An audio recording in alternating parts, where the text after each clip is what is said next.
नमस्कार, मी Gautam Kamble. GK. News मराठीमध्ये आपलं सर्वांचं स्वागत. तुम्ही पाहत आहात मराठवाड्याच्या कुशीतलं जी.के. न्यूज मराठी. आता घेऊ विविध क्षेत्रातील राजकीय, सामाजिक, आर्थिक, कृषी आणि क्रीडा व तसेच शैक्षणिक विषयी घडामोडींचा आढावा. चला तर वळूया पुढील बातमीकडे. आमचं विमान उडत होतं मुंबई विमानतळावरून, त्यावेळेला ती बातमी आली. त्याला गाडीत बसू दिलं तर आता रेंज मिळाल्यामुळे बोलतो.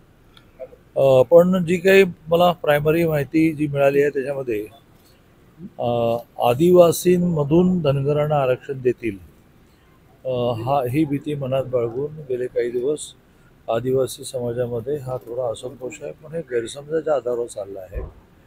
खरं म्हणजे जेव्हा केव्हा हा निर्णय होईल की बा धनगर आणि धनगर वेगळे नाहीत आणि त्यामुळे आदिवासींच्या लिस्टमध्ये ऑलरेडी धनगर असल्यामुळे हे धनगर आणि ते धनगर एक आहे असं म्हणताना मिळेल, त्याला स्वाभाविकपणे सरकार मूळ आदिवासींवर अन्याय न करता त्या नव्याने झालेल्या आदिवासींना, आता ते आदिवासी झाले ना, मग त्यांना ब करेल, मूळ आदिवासींना अ ठेवेल. त्यामुळे काही परिणाम होणार नाही. पण आत्ता महाराष्ट्रामध्ये कुठलाही विषय समजूनच घ्यायचा नाही आणि समजून घ्यायचं म्हणजे झोपलेल्याला उठवणं सोपं आहे ना. आरक्षणाचं राजकारण चालू आहे महाराष्ट्रात.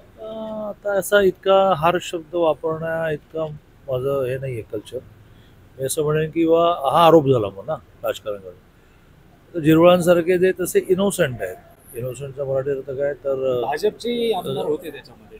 नाही, झिरवळांच्या बाबतीमध्ये इनोसंट त्या मराठीत शब्द काय वगैरे की तसे निरागस आहेत. त्यामुळे असं काही त्यांना राजकारण वगैरे म्हणता येणार नाही. पण निरागसतेच्या बरोबर बुद्धिमत्ताही पाहिजे ना, की हे कशासाठी गैरसमजून चाललं आहे. बरं, असा कुठला निर्णय अजून झाला नाही. कारण धनगर आणि धनगर एक नाहीत असा कोर्टाने निर्णय दिला, तर त्यावर सरकार काम करत आहे. तर सरकारने ॲफिडेव्हिट कोर्टामध्ये हेच दिलं होतं की धनगर आणि धनगर एक आहेत. त्यामुळे जर सूचीमध्ये धनगड आहे तर हे त्यात आहेच. हे काही हायकोर्टाने मान्य केलं नाही. आता ही केस चालेल.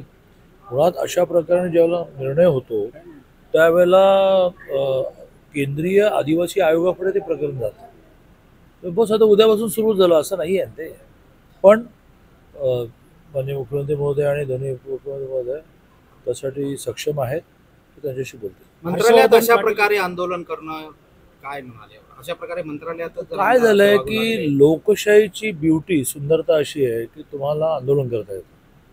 आता त्यातले नियम आपण पाळणार नसलो आणि लोकशाहीने आपल्याला स्वातंत्र्य दिलं आहे असं करून जर आपण हे करणार असो तर त्याच्यातून अराजकता माजेल आणि ती अराजकता हे सरकार माजू देणार नाही. ते तुमच्या लोकशाहीला सलाम करते. पण आंदोलन करण्याचा मार्ग आहे की महात्मा गांधींच्या पुतळ्याजवळ उपोषण करणं, मोर्चा काढणं, धरणं जास्तीत जास्त ॲट दी मोस्ट करू नये. सर बरोबर नाही, पण घेराव घालणं. पण तुम्ही मंत्रालयात घुसायचं, उड्या मारायच्या. तुम्ही पाहत आहात महाराष्ट्राच्या कुशीतलं जी.के. न्यूज मराठी. सात जनतेची, भूमी महाराष्ट्राची.